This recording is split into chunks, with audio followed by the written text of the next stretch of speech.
J.D. Vance's speech last night. The thing that I found most fascinating about this speech, and I don't know if you watched the whole thing and if you were paying attention in the context that I was, but I'm real familiar with the topics, the issues that he was talking about. He was talking about basically we're going to repudiate neoliberalism.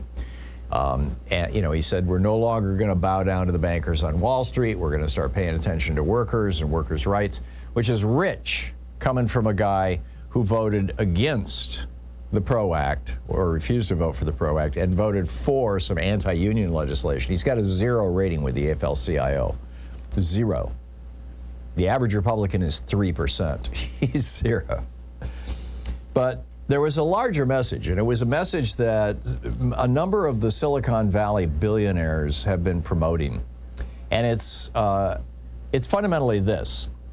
And in fact, I'm thinking this would make a great rant for tomorrow's op-ed. The message is essentially, I'm going to burn this whole system down and start over.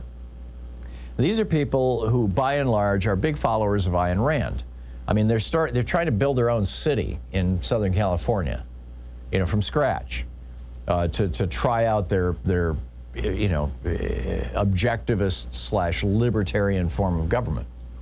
Peter Thiel, who's the big funder for J.D. Vance, has talked about building cities out on the oceans that could be run, along libertarian lines. These guys are, this is an adolescent fantasy, right? This is what happens when 14-year-old boys read Atlas Shrugged or The Fountainhead. They're more likely to read The Fountainhead because in there's a scene where the good guy rapes this woman and then she decides halfway through being raped that she kind of likes it. But that's Ayn Rand. She appeals to 14-year-old boys. And this idea that, well, if we just let greed dominate everything and, we can tear down our society and start it over and all this kind of stuff, really appeals to some of these right-wing billionaires. And J.D. Vance, he's not a billionaire, but he's a multi-millionaire. He was a hedge fund manager, and, he's had a number of jobs, most of which Peter Thiel helped him get or set up. But nonetheless, I think that was the essence of the message. I mean, he attacked NAFTA, for example. Now, who wrote NAFTA? NAFTA started with the Reagan administration and the GATT, the General Agreement on Tariffs and Trades, I believe they passed it. They certainly, pushed it. And then that led to the George Herbert Walker Bush administration writing NAFTA. NAFTA, you'll recall, those of you old enough to remember the 1992 election, where you had Bill Clinton versus George Herbert Walker Bush with Ross Perot in the mix. What Ross Perot was freaking out about was NAFTA, which was being brought to the table by George Herbert Walker Bush. It was one of the reasons that Bush lost. And in fact, he's acknowledged that over the years. So here's J.D. Vance attacking a trade deal that was a Republican trade deal. Yeah, I get it that Bill Clinton signed it, but this was a Republican trade deal. And then when Donald Trump became president, he rewrote NAFTA. Now, he'll come out and he'll say, we rewrote NAFTA. What he doesn't tell you is that they rewrote it to make it more favorable to giant corporations. They increased the tax deduction that you can get for moving your factory from the United States to Mexico by 50%. That was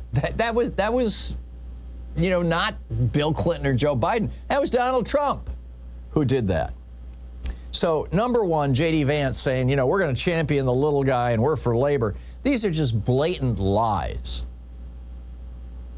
But the worldview behind them is this libertarian worldview of we're going to burn the whole thing down. He attacked the system over and over and over again. Washington, D.C., bureaucrat. He didn't attack the Democratic Party.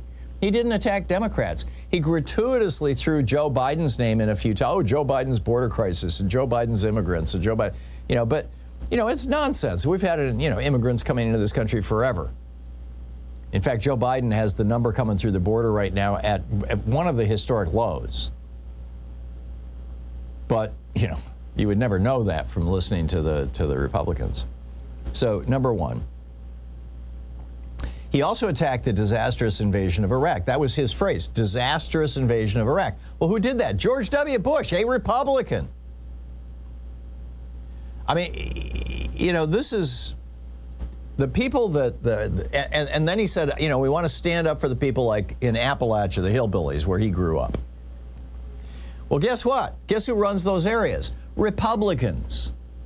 Why are they still in poverty? Why is there no minimum wage in many of these states, and the ones that do have one have it fixed at $7.25 an hour? Why is it that they don't have labor unions to protect them? Why is it that their water and air is polluted with coal dust and other kind of poisons from mining and drilling? Because of Republicans, because of Republican policies. They're living in red areas, in deep poverty, in states that don't want to expand Medicaid, don't want to give them health care. The other thing that I thought was amazing about his speech was he attacked the, quote, idea of America, that America was founded as a pluralistic, multiracial, multicultural society, a melting pot, a place where immigrants are welcomed. In fact, unless you're Native American, we're all immigrants, some voluntary, some involuntary, but we're all, none of us, you know, have ancestors, you know, 5, 10 generations back who started here, or however many generations it is to take you back to 1619. But you get my point. So what he said was, America is not that idea. America is not this great melting pot. America is not a diverse society. America, the real America, is where only white people live, like Appalachia. Now, I realize there may be a few black people in Appalachia, but by and large, it's a whites-only area. And he was talking about 7 generations of my family. Now, I realize he's married an Indian woman, you know, with darker skin, but I don't think that that had anything to do with the speech he gave last night. I think it was a pure white supremacist, or to be really, really accurate about it, this land is my land. This land was made for you and me, talking exclusively to white people. Last night, Joyanne Reed said, you know, somebody said, well, he didn't play the race card, and she said, well, it wasn't racist, but he gave them some Easter eggs. Yeah,